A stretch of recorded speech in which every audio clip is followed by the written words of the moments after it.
For 27 years, the family of Tupac Shakur has been waiting for justice, and today we announce the arrest of 60-year-old Dwayne Keith Davis. What led to the raid on his house? Keith D has been talking a lot, and you know the old saying, lies can spin for ages, but eventually the truth kicks down the door. Fresh reports suggest they've nabbed Tupac's killer, and it seems the heat might be closing in on Diddy too.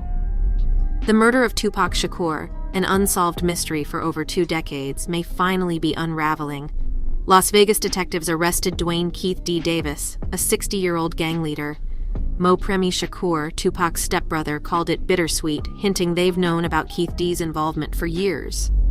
Why did it take so long for authorities to arrest a suspect openly admitting his role? Keith D started admitting his involvement in 2018, and it took a surprising turn. Law enforcement already had the facts, but the case is far from over. They're actively building a strong prosecution. Nevada's grand jury indicted Davis for the murder after months of deliberation. Justice may finally be on the horizon, as Keith D was arrested while casually strolling near his home. What makes Keith D stand out in this case is his shocking willingness to spill the tea, and he's been doing it publicly. Let's rewind to 1996, the year Tupac's life was tragically cut short by a drive-by shooting in Las Vegas.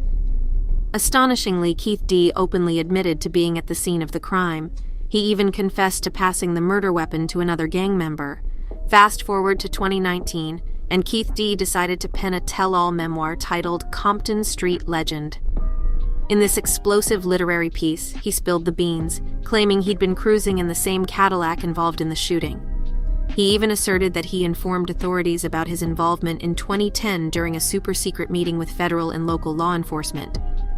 But Keith D alleged that he was promised immunity in exchange for his cooperation, raising serious questions about how the case has been handled. In 2018, a documentary revealed shocking details. Keith D admitted to being in the car with Orlando, Baby Lane Anderson, the night Tupac was killed, and even passing him the murder weapon. This revelation has stunned the world. Recently, police searched Keith D's wife's home as part of the Tupac murder investigation. They found .40 caliber bullets, which might be crucial evidence linking Keith D to the crime. The decision to raid Keith D's wife's home speaks volumes about the intensity of the pursuit. It's a signal that law enforcement is closing in on Davis, who claimed that Sean Diddy Combs had distanced himself from him years ago. But here comes the most crucial twist in this story: the potential connection between Sean Diddy Combs and Tupac Shakur's murder. Diddy, the music mogul, has had allegations swirling around him regarding his role in the crime. Recent developments are dragging him back into the blazing spotlight. Scores of individuals, from ordinary bystanders to A-list celebrities, have woven a web connecting Tupac's murder to Diddy. People have long had suspicions about his involvement. The theory gained traction when we peer into the motives and intentions beneath the surface. Detective Greg Kading, a former LAPD member deeply involved in the Tupac case, suggests that Diddy's motive might have been to shield himself from Suge Knight's vengeance. Suge Knight held Diddy responsible for the 1995 death of a friend in Atlanta and was actively seeking revenge. After Tupac's demise, Suge Knight allegedly hired his own hitman Wardell Poochie Faust, a Bloods member, to eliminate Christopher Wallace, known as Biggie Smalls, a close friend of Diddy's. This retaliatory move sent shockwaves through the hip-hop world. But how did Diddy know about Suge Knight's vengeful intentions? It's as if he had a crystal ball predicting the danger coming his way. This knowledge raises a red flag, suggesting that Diddy might have had an inside source, possibly someone with ties to Suge Knight's inner circle. And who fits that role better than Keith D, the man of the hour with his reputed gang connections? One of the biggest mysteries surrounding Tupac's murder is the missing murder weapon. While police found bullets and casings at the crime scene, the actual Glock used in the shooting has remained elusive.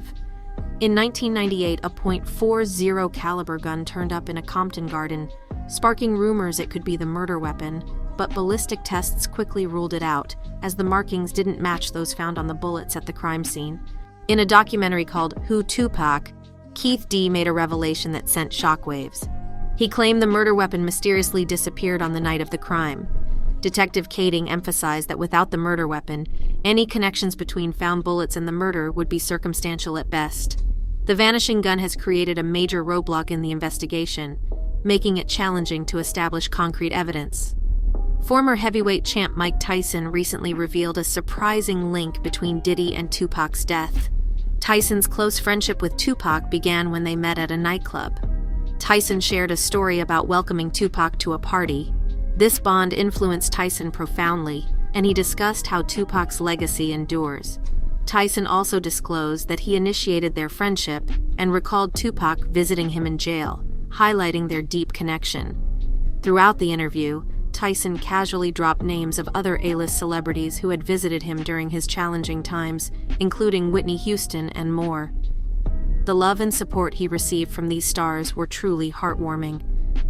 Tyson even spoke about a pivotal moment, the night of September 7, 1996. Tupac attended Tyson's fight against Bruce Seldon at the MGM Grand in Las Vegas, and Tyson wanted him there. Looking back, Tyson admitted that if he hadn't pushed Tupac to be there, he might still be alive. He explained that Tupac wanted him to come to 622, but Tyson insisted on Las Vegas, believing he knew his element. His world was different, and being attached to Tupac made it unique. Nas, who had a brief feud with Tupac, had plans to meet the Dear Mama lyricist in Vegas to squash their beef. Their intention was to continue their conversation and put the past behind them. However, just days after Tyson's fight, news broke that Tupac had been found dead. Tyson, deeply attached to Tupac's music, was coming out with his own, and he recalled the moment he heard the tragic news. He rushed to see Tupac but was too late. The weight of not being there to protect his friend to prevent his death still haunts him. Tyson carries the burden of regret, wishing he could turn back time to save Tupac. Their friendship, the bond they shared, serves as a constant reminder of what could have been. He expressed the pain of not being able to protect his friend and witnessing the aftermath of that fateful night. On September 13, 1996, the world lost an iconic musician. Tupac's legacy as a brilliant artist and a voice for the marginalized lives on, but the unanswered questions about his murder persist, a constant reminder of the injustice and sorrow surrounding him. According to some reports, there have been suggestions of a connection between Tupac's murder and none other than Diddy, the music mogul.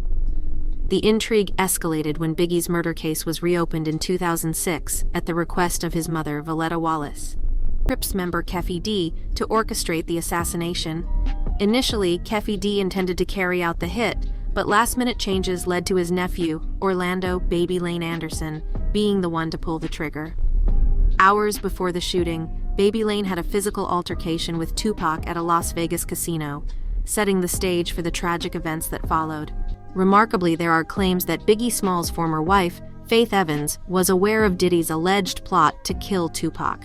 Following Tupac's murder, Keffe D reportedly contacted Diddy and Evans, disclosing their involvement in the tragic event. The details are chilling, raising questions about who knew what and when. In a startling turn of events, Keffe D's public confession during the documentary Death Row Chronicles seemed to corroborate Detective Kading's theory. Keffe D admitted that he was in the vehicle with his nephew, Orlando Anderson, on the night of Tupac's murder, and revealed that his nephew, seated in the back, was the one who pulled the trigger. These revelations have reignited interest in the unsolved cases of Tupac and Biggie. Detective Kading has new evidence and calls for Diddy's accountability in Tupac's murder. The cases remain unsolved, and families and fans seek closure. The investigations have taken a new turn, but justice is uncertain. Tupac's legacy endures, and the music industry mourns their loss. Don't forget to subscribe to our channel and stay tuned for more.